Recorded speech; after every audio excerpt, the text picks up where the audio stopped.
Recientemente, mientras usaba TikTok, me encontré con un video que comparaba a tres personajes con algunas similitudes: el Rey Helado, Dora de Aventura, Kinger del asombroso circo digital y el viejo McGucket de Gravity Falls, personajes que al principio parecían simples locos utilizados como alivio cómico, pero que en realidad terminarían escondiendo pasados trágicos y complejos que los convertirían en algunos de los personajes más rotos mentalmente de sus series, esto obviamente siendo una opinión personal. En este video vamos a repasar sus historias y entender las similitudes que comparten, y cómo es que estos personajes aportan una profundidad inesperada a sus series. Déjenme saber cuál es su favorito o qué otros personajes creen que encajan en este arquetipo. Bienvenidos a Personajes rotos mentalmente en series animadas.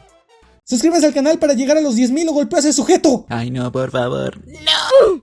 Empezaremos este video con la historia del viejo McGucket. Este personaje se nos es introducido en el episodio 2 de la primera temporada de Gravity Falls y se nos es presentado como el loco del pueblo, pues su primera aparición es gritando debido a que este se había encontrado con un monstruo gigante marino, el Gobblewonker. Al nadie creerle, este fue tomado como una burla, incluso por su hijo, al cual trataba de llamar su atención con esta criatura, pues más adelante se nos revela que este monstruo fue construido por él mismo, lo más parecido al original para llamar la atención de su hijo. Durante toda la serie se nos es presentado como el alivio cómico varias veces, pero no sería hasta el episodio de la Sociedad del Ojo Cegado, capítulo 7 de la segunda temporada, que se nos revela gran parte de su verdadera historia y cosas como su capacidad de construir máquinas gigantes comienzan a tener sentido. Fidelford McGucket nació en una familia humilde en una granja de cerdos en Tennessee. Desde joven mostró una gran habilidad por la tecnología y la ingeniería. En los años 70 asistió a la universidad Pésima Opción, donde se hizo amigo de Stanford Pines. Años después, Fidelford se mudó a Palo Alto, California, donde fundó un negocio de reparación y creación de computadoras, mientras vivía una vida tranquila con su esposa e hijo. Sin embargo, fue cuando recibió una llamada de Stanford invitándolo a un proyecto ambicioso en Gravity Falls, cuando todo cambió, pues este necesitaba ayuda para la creación de un portal transdimensional. Fidelford aceptó la oferta, llevando a toda su familia con él. Este se terminó convirtiendo en el asistente de Stanford, colaborando con los cálculos del portal y en la creación de sistemas de seguridad avanzados.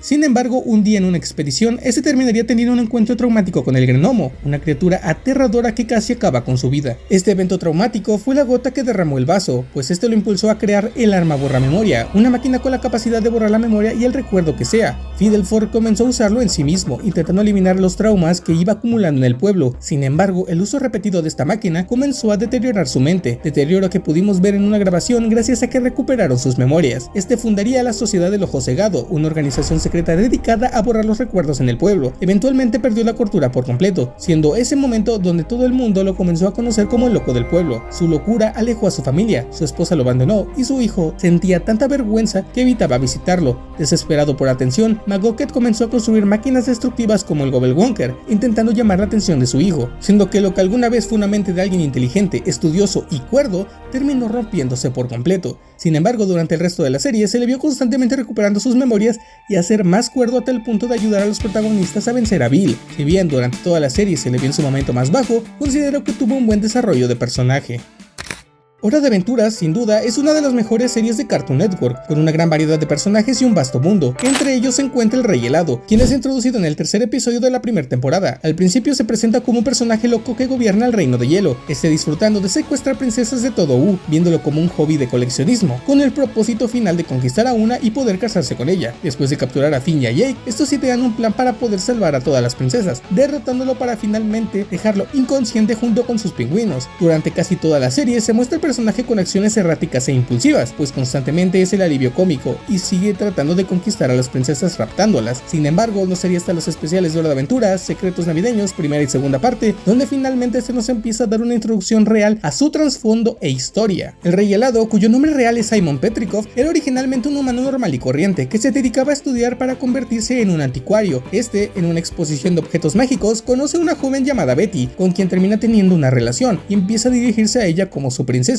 En su búsqueda del conocimiento, su vida cambia drásticamente cuando compra una extraña corona a un viejo trabajador en Escandinavia. Al ponerse la corona para hacer reír a Betty, Simon empieza a sufrir desmayos y visiones extrañas que lo terminaron a hacer perder la razón. Asustada por su comportamiento, Betty termina abandonándolo, curiosamente por él mismo, pero en una versión del futuro, lo que llevó a Simon a grabarse en cintas VHS para contar su historia. Antes de la Guerra de los Champiñones, Simon conoció a una joven Marceline entre los escombros de la guerra. Para consolarla, le regaló un muñeco de peluche llamado Hambo, que se convertiría en su posesión más querida. Simon usó sus poderes para protegerla de los peligros que quedaban tras la guerra, pero su locura aumentó y consciente de que su estado era un peligro para ella, decidió dejarla para asegurarse de que estaría a salvo. Con el tiempo, la corona transformó completamente a Simon, su mente y su cuerpo se deterioraron, su piel se volvió azul y su nariz se alargó. Este se convirtió en una figura excéntrica obsesionado con capturar princesas, buscando reemplazar a Betty en su corazón, razón por la cual se la pasaría gran parte de la serie buscando a su princesa. En algún punto de la serie, como mencioné, Betty aparece en el futuro, después de abandonar al Simon del pasado. Sin embargo, este lo volvería a abandonar para poder encontrar una forma de curarlo por completo. A lo largo de su historia, la corona no solo le otorgó poderes de hielo y nieve, sino que también alimentó su locura, llevándolo a desconectarse de su identidad original, Simon. Posteriormente, en el episodio Ven conmigo, Betty regresa con poderes junto al hombre Regimaya. Esos convocan a Wolf. Al estar dentro de su estómago, Simon y Betty recuperan sus formas originales y se reúnen finalmente. Sin embargo, Betty se sacrifica para proteger a Simon, fusionándose con Wolf en un acto de amor. Esta pérdida deja a Simon devastado, pues este sacrificio dejaría vivir su vida a Simon sin la corona. Sin embargo, este había estado atrapado con esa corona durante tanto tiempo que ya no le encontraba sentido a su vida, pues al ser un humano normal y corriente de una época pasada en el futuro, no se sentía cómodo. Al contrario, se sentía solo y empezó a tratar de salvar a su prometida Betty, como ella lo hizo con él. Sin embargo, este, por más intentos que hizo, finalmente entendió que su relación no era sana y que este tenía que aprender a soltar. Betty hizo ese sacrificio para que Simon pudiera vivir su vida en total paz. Si bien para Betty Simon fue una experiencia maravillosa, para Simon ella lo fue todo.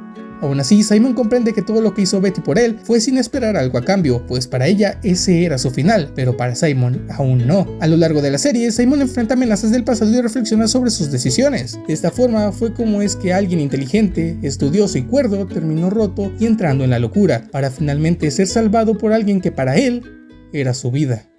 Para finalizar hablaremos de Kinger. Este se nos es introducido en el episodio 1 de la primera temporada de Digital Circus y se nos presenta como el loco del circo, esto debido a que se nos comenta que es el que lleva mucho más tiempo encerrado en el circo, pues su primera aparición es dentro de su fortaleza de almohadas. Durante todo el episodio se comporta de manera errática, haciendo referencia a cosas sin sentido, como a los insectos. Durante todo el episodio se nos plantea como el personaje de alivio cómico, sin realmente algo interesante más allá de que traería los momentos chistosos para sobrepasar los tensos o abrumantes, teniendo comportamientos erráticos y bastante incoherentes acorde a la situación que está pasando en ese momento. Sin embargo, no sería hasta el episodio número 3 donde se nos empieza a dar un poco más del contexto de su vida antes del circo. Kinger, en su vida pasada como humano, siempre había mostrado una profunda fascinación por la tecnología y sus avances tecnológicos. Este entusiasmo por el tema lo llevó a estudiar la carrera de computación durante 4 años en alguna universidad. En algún punto de su vida, conoció a una chica divertida, creativa y apasionada por la entomología, una ciencia que estudia los insectos, su evolución, ecología y comportamiento. Lamentablemente, Kinger no compartía esta fascinación hacia los insectos. Sin embargo, el profundo amor que sentía por ella lo hizo interesarse en el tema hasta llegar a disfrutarlo. Por razones misteriosas, ambos terminarían atrapados en el circo digital, un mundo virtual gobernado por Kane, donde cada día se les asignan misiones por cumplir. Durante su tiempo en este extraño lugar, consiguieron un fuerte para refugiarse, un espacio que les ofrecía una sensación de seguridad. Sin embargo, el prolongado tiempo que pasaron en esta realidad virtual terminó pasándoles factura. Su esposa, después de luchar contra los efectos de este mundo, llegó al punto de quiebre y sufrió una abstracción, un proceso irreversible para quienes llegan a su límite. Antes de ser enviada al sótano, logró encontrar un momento de paz junto a Kinger, refugiados en la oscuridad de su fuerte, donde su amor les ofrecía un respiro final. Posteriormente, después de este suceso, Kinger comenzaría a deteriorarse. Sin embargo, este no pasaría por una abstracción. Su memoria se empezó a volver difusa y su comportamiento cada vez más errático y desquiciado. Aún así, en medio de su confusión, tiene breves momentos de claridad en los que recuerda a su esposa, especialmente cuando se encuentra completamente a oscuras, siendo esta oscuridad su último vínculo que lo mantiene atado a su realidad y pasado compartido dentro y fuera de este mundo virtual, siendo que lo que alguna vez fue una mente de alguien inteligente, estudioso, cuerdo y apasionado por la tecnología, terminó rompiéndose por completo.